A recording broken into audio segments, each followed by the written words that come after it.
truth is a frequency. We feel it, and I know that because I've been around people where someone says something and people go, yeah, like that resonates, or I feel that, like I Yeah. feel you, I feel connected to you in that moment. And I feel like that to some degree has almost kind of um, been lost. And it is hard when everything is being pushed at you to remember that truth does have a frequency. And so in this world where when truth is being redefined in so many different ways, and it gets confusing, like what is truth, and what is truth to me, what is truth to you, what is truth to the to this country, what is truth to this political organization, what is truth to the world as a whole, or humanity, what is, I mean, there's so many different factions, and there's so many different sub-truths within the greater truths. And so it's just, I mean, you can almost, again, back to analysis paralysis, right? But there is a resonance. And if we can remind ourselves that we have access to that resonance, and that when we do actually feel something, like listen to that.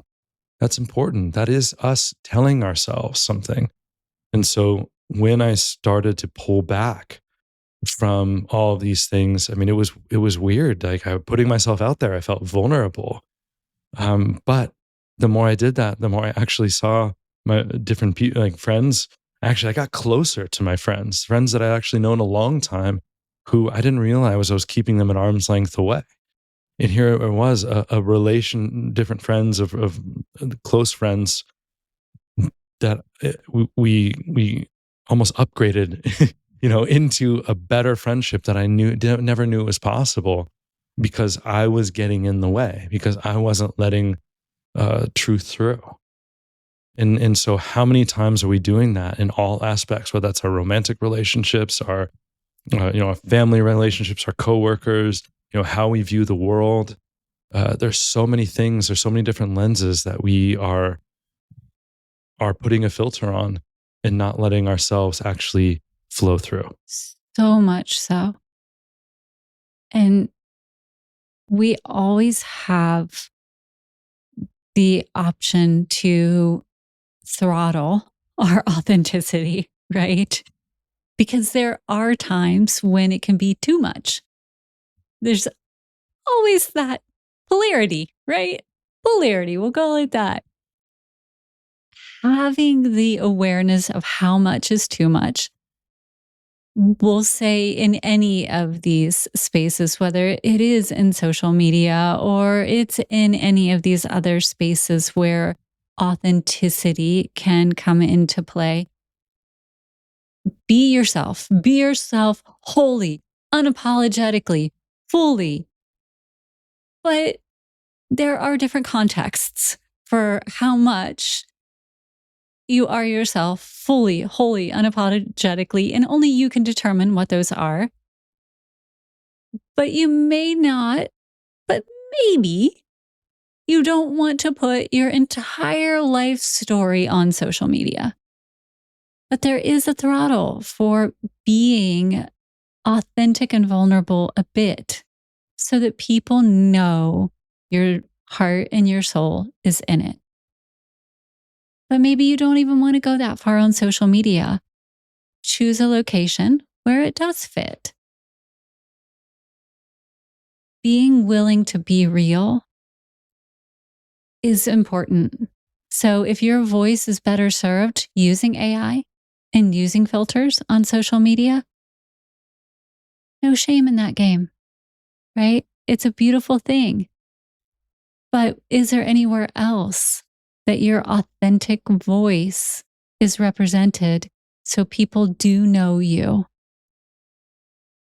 Or is it that you are now becoming so dependent on all of these other vices that you've lost touch with your authenticity? That's a beautiful point. There is so much out there about being yourself and how being authentic is important, and it really is. But I love that you just touched on knowing when to throttle, because if we're so busy forcing our authenticity on other people, we're not, when we say, I'm not worried about what people are thinking, it's not a blanket throw it all out statement.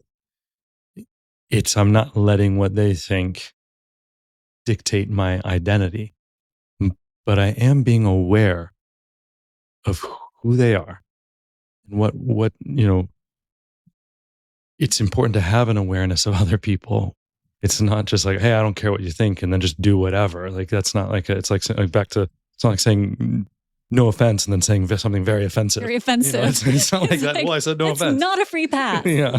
So Free pass. saying it's in the same concept, right? But and so I love what it's kind of it brings me back a little bit to um, one of our favorite movies, Just Friends. Yes. Yes. And his mom was like, be yourself, be yourself, and then he's like, I don't want to be myself, and that's like halfway through the movie and he's going through all these terrible things and everything it's like his life is imploding and the whole time he's being the opposite of who he is. But his real truth is that he's in love and he's attempting to be someone who's not to get this person to love him. When the reality is she actually loves him for who he is, not who he's attempting to be. So finally, when he just at the end, sorry to ruin this if you haven't seen it, but spoiler alert. Feel free to pause it for a moment. If you haven't seen it and you want to see it, skip past. But at the end, when he's finally just drops it and is like, here it is. Like I love you, and I have been, and I want to make a life with you. I want to have babies with you. I want to this is like that's like I forget the exact line, but something close to that. And then finally, she receives him and he receives her. And it's like this beautiful, authentic moment, which is one of the first authentic moments since the very beginning when they were so close.